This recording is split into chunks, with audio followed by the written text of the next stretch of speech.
Alright, what's up everyone? Undead Youth here, bringing you guys my Discipline Priest guide. So I'm going to do this format a little bit differently. We're not going to sit here and talk to the screen for 30 minutes with me standing at the talent page. This is going to show you a gameplay of me doing an LFR. Just something so that you guys can see some of the things that I'm talking about in practice, because I know like it's really boring to stare at that screen for 30 minutes. So to move on, if you guys, I'll be talking about the talents and things like that while the gameplay is going on. So if you guys want to see the actual build that I'm using, pause the screen now, select the same talents that I've selected here, and then we'll talk about them throughout the video, because I think that's a little bit more exciting for people than just me standing here looking at this for 30 minutes while I talk. Okay, so let's actually get down to why you should be wanting to play Discipline Priest right now. There's a lot of buzz about Discipline Priest, not just in World of Warcraft, like in Warlords of Draenor, but also in Legion coming up, because they are right now at least considered to be the most powerful healer, or in some cases the most overpowered healer in the game currently. I don't think that that's a proper definition of what Discipline Priest can do. I think that the better word to describe them is the most unique healer, because that's exactly what they are. They bring something to the table that no other healer does, and that's what makes them so sought after in raids. And that is the ability to add absorbs into the equation. There's only one other class that really does that, and that's the Paladin. But in general, the ability to spam such powerful absorb shields on the raid essentially means that what the Discipline Priest brings to the table is the ability to add effective health onto the actual health of many group members in your raid. And you might ask why that's important, but really it's just because when you extend the actual health pool of the people in your raid, when they take damage, it actually appears like they take less damage to their actual health pool. So that means that classes that are better at, raw HPS healing, like Resto Druids, Shamans, and even Holy Priests, can heal people up using way less expensive, more efficient heals so that the group can last longer. Not only that, putting absorb shields on things like tanks, like if you were to stack like huge Clarity of Wool on a tank, they can survive hits they elsewise would not be able to survive. When people are groups are soaking things, being able to increase their effective health means that they can soak more things. Like rogues with cheat death and a discipline priest pretty much can soak anything in the game, which is really cool. Not only that, there are also fights like Tyrant Valhari, which constantly cut your HP down and cannot allow you to be healed up by a certain percentage, but absorb simply stack on top of whatever that health pool is. So if you stack like Clarity of Will and Power Word Shield on top of somebody that can only be healed by 50%, up to 50% of their maximum health, they can still have an effective health pool of 100% or even more, depending on how many absorbs you can stack. So they're excellent for just about every fight in HFC, and they never overheal, really. And we'll talk about that more when we get into the rotation and things like that. So that's what makes Discipline Priest so strong, and so strong that Blizzard actually has to put countermeasures in place to make sure that you don't stack a ton of them. So that's why things like Weaken Soul exist, just to kind of counterbalance that. And it kind of lends it to the fact that now, like, if you're a raiding priest, you're probably going to be playing Discipline because it is so unique compared to what Holy offers, which is a lot of what Resto Druids and Resto Shaman offer. So that is kind of the explanation of why Discipline Priests are the way that they are in the current expansion. Now, if we actually take a look at how to play this guy, we're going to start talking about our talents first. So your tier 15 talent is some sort of survivability increase, right? It's either going to be Desperate Prayer, Spectral Guise, or Angelic Bulwark. What Desperate Prayer does is it's just a button that heals you. Great. It's a really nice and generally the go-to for most raiders because it's just another personal cooldown when the raid needs it, which can be nice in progression content or when you make mistakes. Spectral Guise is really interesting. It can beat out the other choices in the tier because of the fact that it lets you cheese mechanics, and it's only really viable in those specific fights. The one that comes to mind off the top of my head is Blood Ritual in Iron Maidens, but I know there's another mechanic very similar to it, like fixate type mechanics that happen in HFC, and on those fights, Spectral Guise is absolutely invaluable, because not only does it save you damage that you don't have to worry about, but it also will more than likely save the raid damage in them not getting splash damage from those types of abilities, so it becomes absolutely invaluable in those situations. And then finally you have Angelic Bulwark. Now Angelic Bulwark only procs when you're below 30% health, which is great for progression content like mythic stuff. Then you're definitely going to be below 30% health more than likely, and it's going to proc. But what's really cool is it actually scales with our mastery, so it becomes probably the best ability in the tier for like raw just power. However, it's uncontrollable, and it will only proc if you're below 30% health, whereas you can use Desert Prayer whenever the fuck you want, and Spectral Guise whenever the fuck you want. So, you kind of have to weigh it there. I picked it for the sake of being correct and saying, hey, this scales with our mastery, but honestly, normally I would run with Desperate Prayer, so kind of weigh your options there. Then, in level 30, you have the choice between some sort of speed increase. You have Body and Soul, which essentially adds a movement speed increase mechanic to your Power Word Shield, so everyone use Shield, and everyone use Faith, we're going to move increase. This is my default pick of the tier because it's very simple. It can help a lot of people out, but some people, and I kind of am in this camp as well, don't really like having the movement speed tied to an ability like Power Word Shield for a couple of reasons. You can't use it back to back because of Weakened Soul. Also, there's another Discipline Priest or a Holy Priest or a Shadow Priest in your raid. Then you also can't use the movement speed increase because they might conflict with you unless you tell them not to, which in LFR you can't really do. Thirdly, and this is something I didn't realize was a thing, but there are people in my raid group that don't like Body and Soul. They just don't like it being placed on them and then them not being prepared for it. I've had people run off of platforms when they get Body and Soul, and then they don't want Body and Soul, but they don't realize that that just comes with Bubble, and they want you to bubble them. You know, you want that, but you don't want Body and Soul. So if that's the case, there's another option. There's Angelic Feather, which places a feather on the ground in front of someone. They can run over it. They get a movement speed increase. You can use it back to back. You can use it on yourself. You can use it on a tank. You can use it on anyone. It just requires some extra forethought and placement. Still, you can kind of run into the same problems with Body and Soul, but hey, at least they can choose to avoid the giant feather on the ground if they want to. So it requires a little bit more of you, but hey, it's something that not as many people can complain about and is not tied to an ability that gives your target a debuff that says you can't use the same ability for a few seconds. So there you go. Take whichever one you want there.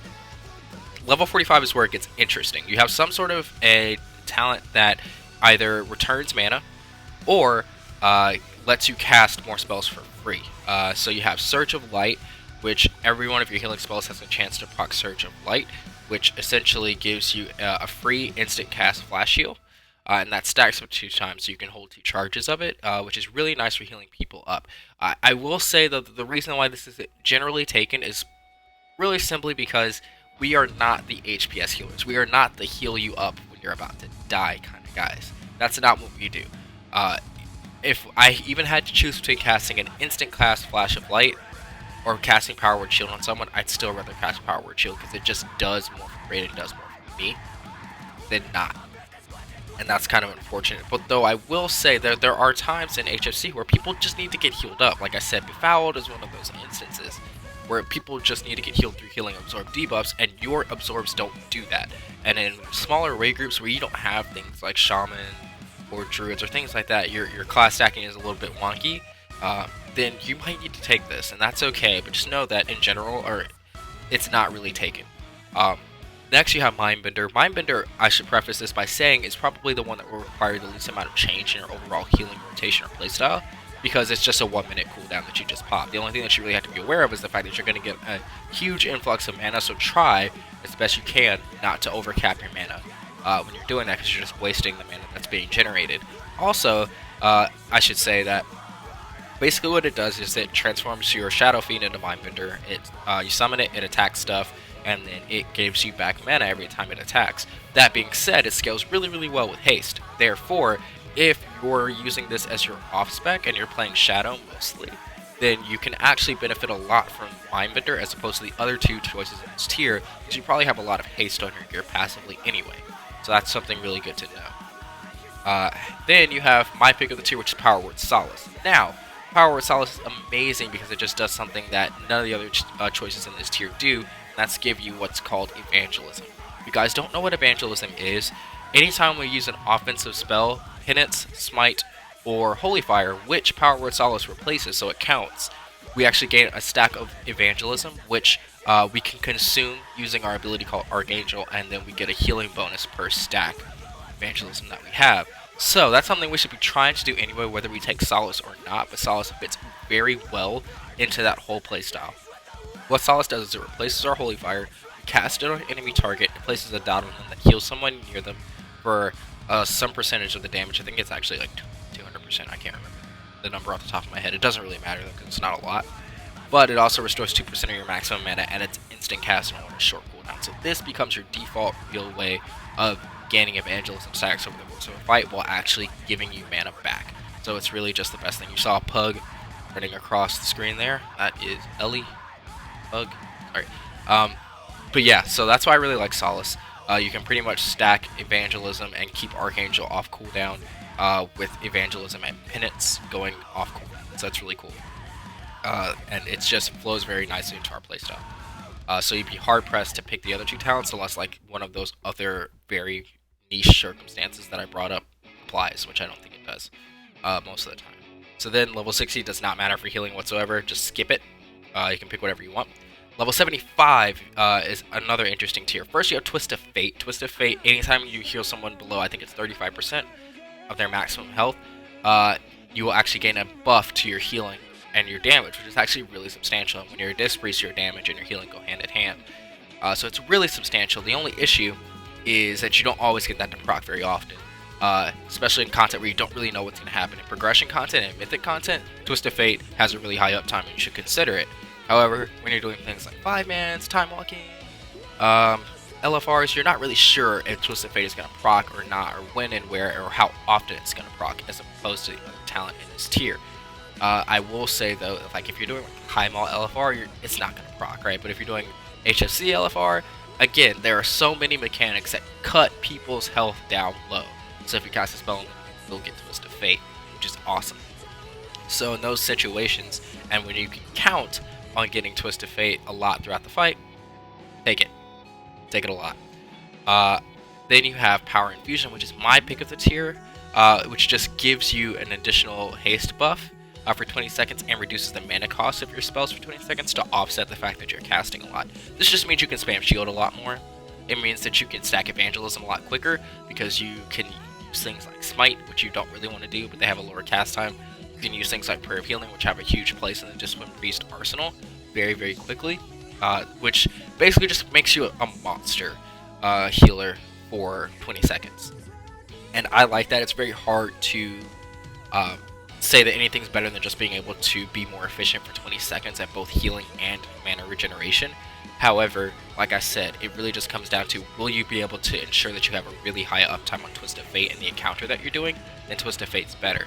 If not, then Power Infusion's probably better, especially for on-demand moments of burst, where you do that. And again, you also need to think about yourself as the preventative, proactive healer versus the reactive healer. Twist of Fate is a far more reactive talent that benefits more from something like Holy's Mastery, which places hots on everyone to have the chance to proc it, as opposed to something like Power Infusion, which you can use before damage comes out to pre-shield everyone and Divine Aegis everyone, and everyone will be happy when the damage actually happens.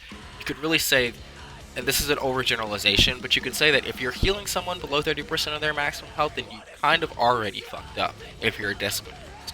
That's not necessarily the case, that's a really broad generalization, but you can see the idea versus Power Infusion, which is far more preventative. So now let's move on to our level 90 talents. You have something that, like, it's an AoE heal. You have Cascade, which basically just, it's a chain heal, it goes off and it does its thing. You have Divine Star, which is like this yo-yo that you throw out of healing, and then it comes back, it heals everyone forward and backwards. And then you have Halo, which just shoots out this giant like ring of healing. The farther targets away from you are, the more they get healed for. Really, any one of these guys will work. They aren't huge for Disc, but like I said, like it depends on some talents that you're taking. So like if you take Surge of Light, all these abilities have a huge chance to proc Surge of Light because they hit so many people that you kind of want to ensure that if you pick Surge of Light, you're using the right ones. So I really like Divine Star, mostly if you've taken Surge of Light, because of its almost assured nature to give you stacks of Surge of Light because of the fact that it has a really short travel time, whereas the other two spells have a really long travel time. And then when people are moved up, it's really nice. I think personally in HFC, you get a lot more opportunity to use something like Divine Star because people are stacked a lot, thinking like Tyrant Valhari and stuff like that, as opposed to people being spread the fuck out. The only fight I can think of like that is actually the one that's on the screen right now, which is Iron Reaver, which I probably should have taken Halo for this fight, because people are all over the fucking place, and oftentimes out of range of healers, so that's actually when your Halo is best. And then you have Cascade, which kind of just does its own thing. It is stronger for the initial target that is farthest away from you to be healed, But other than that, it does its own thing. It can bounce to the same target one time, which is cool. The only thing I don't like about it is I think it actually prioritizes healing pets and stuff, which is kind of meh. But that's okay. So really, pick whichever one you want. Pick whichever one you're comfortable with. If you want to stick with something very instant cast like the rest of our playstyle really is, then you might want to pick Divine Star. If not, the other two are really good too. Moving on to our level 100 talents. You have choice between Clarity of Will, which is an additional absorb. It's a cast time absorb, but it doesn't have a cooldown, and it can stack up to, I think it's like 80% of the target's maximum health, which is ridiculous. If you're single target healing or tank healing or doing 5-man, this is the talent to choose, bar none. It's so fucking good. Like, the extra absorb is ridiculous. It's absolutely ridiculous. You can keep it up on both tanks. If you're tank healing in a raid, and that's your job, take this talent. It's so good. The only time that you would want to take Words of Mending, which is the other talent, is when you're not. None of those situations apply, right? You're not doing a 5-man, you're not specifically tank healing. Then you want to use Words of Mending, because what Words of Mending does is it gives you a stack of Words of Mending, or Mending, is technically it, or whatever. And every time you reach 10 stacks, the next heal that you apply will instantly apply Prayer Mending to that target, which is just really a passive buff to your healing, because you're doing nothing but spamming Power Word Shield for the most part anyway. So you're just doing nothing but spamming instant casts, so you quickly rack up the required stacks for this Prayer Mending. So it's really just a passive buff to an already very powerful ability in Power Word Shield, and this is great for raid healing, especially because hard casting Prayer Mending when you could be casting Power Word Shield is kind of iffy. It really helps out with that. Also, I would say that one time you might want to take Clarity of Will is if you are in an LFR or a pug and you cannot control what your group looks like, and there is another Discipline Priest there, whereas Power Word Shield applies the Weaken Soul debuff, Clarity of Will does not, so you can still place absorbs on tanks and other people without necessarily having to, you know, run over somebody else's Weaken Soul debuff. So that's it for your overall for your talents. For your glyphs, there are a lot of good ones, but I personally like the glyph of Holy Fire, which increases the range on your penance and your Holy Fire spells, which is very important for being able to stack Evangelism, which we'll talk about in a second. I also like Glyph of Penance, which lets you cast Penance on while increasing its mana cost, but that's fine. Those are the two big ones that I would say.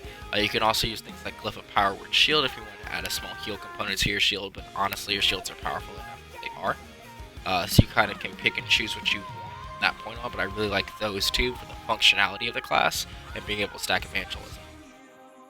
Moving on. Let's talk about how you play the son of a bitch, because if I were to explain it to you on paper, it's really hard to get at first. However, if you can watch the video and see what I'm doing, you can actually tell it's not that hard to get a handle on. First things first, let's talk about what you should be doing by default as filler when none of the other things that I'm going to talk about later apply at all. And that's, if you take Clarity of Will, you're going to be Clarity of Will in your tanks 100% of the time, all the time. And in between doing that, you're going to Power Word Shield as many people as you possibly can. If you take in Words of Mending, you obviously don't have Clarity of Will, so you're going to be Power Word Shielding as many people as you can all the time. Okay? That's what you're going to be doing by default if none of the other things in this rotation apply. However, in between those moments, what you should be doing is building what's called Evangelism. How do you build Evangelism? Well, we already said it's by using Penance and Holy Fire, and worst comes to worst, Smite on enemy targets. You stack a buff called Evangelism on you. We consume these Evangelism stacks by using an ability called Archangel, which increases our healing by 3% per stack, so up to 15% at maximum stacks, and gives us a buff called Empowered Archangel. What Empowered Archangel does is the next time that we critically strike, or the next time we cast either Flash Heal or Prayer of Healing, it will be a guaranteed critical strike. Why is that important? Why is that good? Well, critical strikes are good, right? Because what do we know about critical strikes for all other classes in the game? We know that if I was a shaman and I was healing someone with Healing Surge, they're missing 20% of their maximum health, right? Or they're missing 20k, right? And I'm a shaman and I cast Healing Surge. My Healing Surge crits. My Healing Surge would normally heal for 26k, let's say. But when it crits, it heals for 52k. Great. I was able to heal for more are making the exact same mana contribution, right? So awesome. That's efficient. That's efficiency. That's why crit is good for every other class in the game, and why you would think it would be good for disc, right? But in this example, my target was only missing 20k health, so they're healed to full, and the other what 30 what do we say 32k just goes off into the twisting nether and does nothing. However, for discipline priests, things function a little bit differently. Okay, for discipline priests, whenever we crit, we proc what's called divine aegis. What divine aegis does is it takes that additional doubling effect of your heals and stores them as an additional absorption on the target. So, we'll take our example again, but we'll take our example as a discipline priest instead. So, say my target is missing 20k health, I flash heal them, okay? It crits, it would normally heal for 26k, but it crits and does 52k. Instead of them being healed for 52k and that 32 going off into the nether, they're healed for their 20k that they were missing. That 6k goes off into the nether, but that other 26k that would be the doubling effect from their crit is actually stored as an absorption on top of them, so that the next time they take damage, within a reasonable time frame, that shield is absorbed instead of them taking damage, right? So say they get hit for 15k next. They literally don't take that hit, and then that absorbed shield is deducted. So this is what's so great about Discipline Priest, and what makes it so fucking hard for us to overheal, is because we can place absorbs on people, so that the first thing that happens is they are absolutely taken away from that absorb before their actual effective health is taken away. So it means that we don't overheal even when we crit, which is normally like not a thing, because most classes don't care. If I can heal for twice as much while using the same mana cost, I'm gonna do it regardless, right? Because that's just good. Even if it overheals, it's not a big deal.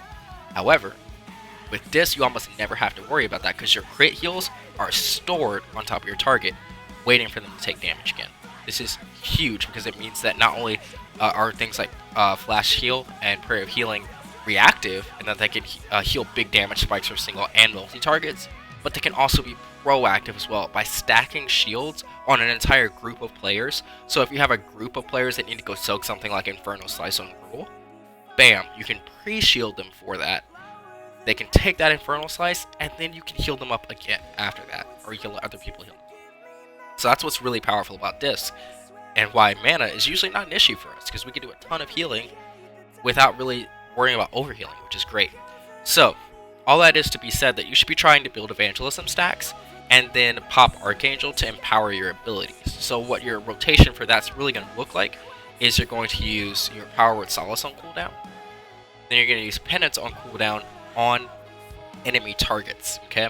If you can help it. Penance is obviously a huge heal, and we really want to kind of judge whether we want to use that on an ally or an enemy. So you kind of have to make that call. But even if you do have to use Penance on an ally to save them from dying, that's cool. That's alright. Because you actually have the ability to use Smite in between, because you'll notice that both Penance and Solace have cooldowns, but Smite does not, it just has a cast time. If you can help it, you don't want to use Smite to get Evangelism stacks, because it's inefficient. It doesn't do a lot of damage, therefore it doesn't do a lot of healing. And it has a cast time, so we could be doing a ton of other things within that the time it takes for us to cast Smite. We could be casting Solids, we could be casting Shield, whatever. But it's there when you need it, when you happen to have used Penance on an enemy or an ally to keep them alive, right? And you want to be doing that. So basically, Archangel has, I believe it is an 18-second down and the 12-second duration, something like that. But basically, what it looks like is you can't keep 100% uptime on Archangel, but you can use the time in between Archangel coming off cooldown and the time that you pop it to start gaining your Evangelism stacks back immediately. So you should be aiming to have 5 stacks of Evangelism every single time that Archangel comes off of cooldown, right? You can use Archangel, you can pop it at under 5 stacks, and that's okay if you need that to happen. The only thing that happens is that it increases the healing that you're doing, not the duration of the buff itself. So you don't really have to worry about screwing up your rotation at all in terms of your actual being able to keep your 5 stacks of Evangelism between Archangel coming on cooldown. You're really just using a less than powerful Archangel, which you don't really want to do, because that Archangel strength empowers everything from your Divine Aegis to your direct healing to your shields. So you really want it to be as strong as possible if you can help it, right? So that's kind of how that works.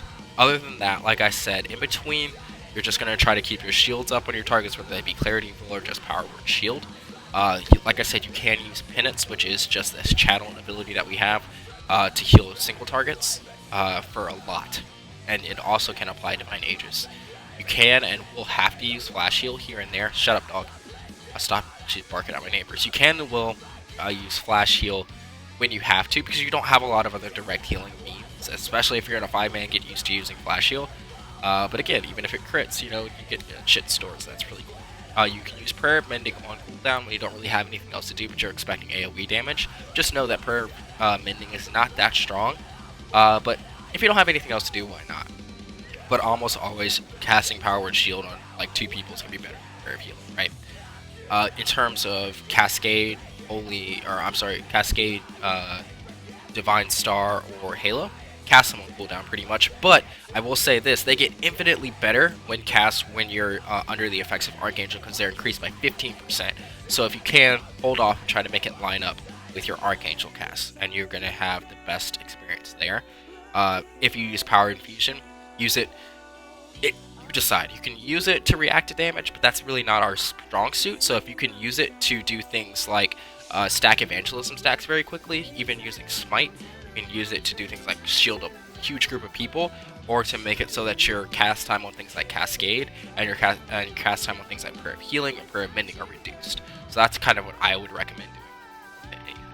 Yeah, Power Word Barrier, which is just a barrier that you place down on the ground and then reduces the damage that people take that are in that barrier. Use it when you have a lot of people stacked, okay? And then finally, your last cooldown is Pain Suppression, which reduces the target's damage that they take by 40%. It's kind of like a shield wall that you can cast on people. Most of the times in HFC, depending on the take you're running with, they're going to ask for this. And you should hope that they would, and you should ask them to ask you for it, because it's shield wall. It's very, it might not be shield wall, I think it's 50%, but you get the idea. It's a insanely powerful cooldown that should actually be up to the tanks to decide when that's useful. Though if you're familiar with damage patterns of the fight, then you should do that, but you should also be very wary of the fact that you don't want to cast this at the same time that a tank is also using their shield, because then that's just double dipping when it doesn't need to happen, whereas tanks want smooth damage. So if you can have the tank ask you for it when they don't have any of their cooldowns or active mitigation up, that's the best use of that ability. Which should also be stated that that's one thing that I kind of don't like about Discipline Priest, is that we don't have a huge cooldown, right? We don't have Trank, we don't have Healing Tide, we don't have him, we just have these abilities. But that's awesome, because we don't need that, right? We don't need the ability to, we don't need the ability to overlap our cooldowns with other people, which happens a lot in uncoordinated groups. You're like, how many times have you dropped Healing Tide and somebody else is Tranking at the same time? It's like, fuck. We don't have to worry about that with this. That's cool too. I just wanted to touch a bit on how healing actually works before we sign off here.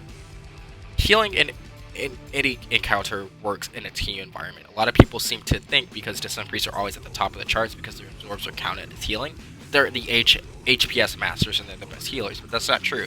They just work in tandem with other healers in a similar vein to how I mentioned at the beginning of the video. So look at incoming damage as a wave, and different healers are there to deal with that wave in different ways, okay? Your Discipline Priests are the first ones up. They cast absorbs on targets, which essentially add on an effective health bar. It adds an addition to their health bar. Now, things that are important to note about effective health is if someone has a shield on them, and their actual health reaches 0, they'll still die, which happens a lot to tanks that have, a magical damage absorption shield, but then get hit with a physical attack that kills them. Now, our shields don't do that. They'll block anything, but it still remains the same. Also, things like HOTS don't work on effective health, so if you have rejuvenation ticking on you, it's not going to add to an absorb. So when someone takes damage at first, that's the first thing that happens, is they take that damage to that absorb like it were to their actual health. This reduces the overall damage that it seems like they take. So then say I have a 20k absorb on someone, they take a 40k hit. The 20k absorb is absorbed first, so then they only take 20k to their actual health pool, right? And then, looks like that's done. So we'll just move back over here, and we'll make this larger. Okay, yeah, so that 20k is done. They took in 20k to their actual health pool. So then they have things like HOTS, which are already rolling on them, that will heal them up. so that when they start taking even bigger damage, they have some sort of a buffer, while you have classes like shaman and monks that are there to do the massive amount of healing. Shaman, especially because they actually are kind of the exact opposite of a disc priest, whereas they actually get a buff through their mastery when healing targets that actually have missing health. So it's a team environment. It's kind of what I wanted to emphasize with this, is that it might seem like your discipline priests are the masters and they're the ones that are just completely overpowered and healing everyone, but that's not the case. It's just that absorbs can't be sniped on healing meters, and they appear as actual healing done, when in actuality they're just doing absorbs and they're just adding on effective health, thus reducing the health that the damage that the group is appearing to take to their actual health bars. So that's kind of how discipline priests work. I really wanted to get this video out here and talk about them for a little while. Please tell me what you think about this new format of videos. Please tell me what you think about the channel. I want to thank you guys for commenting, liking, and subscribing. As long as you guys keep doing that, I'll keep making these videos. So let me know what you guys want to see next. Thank you so much.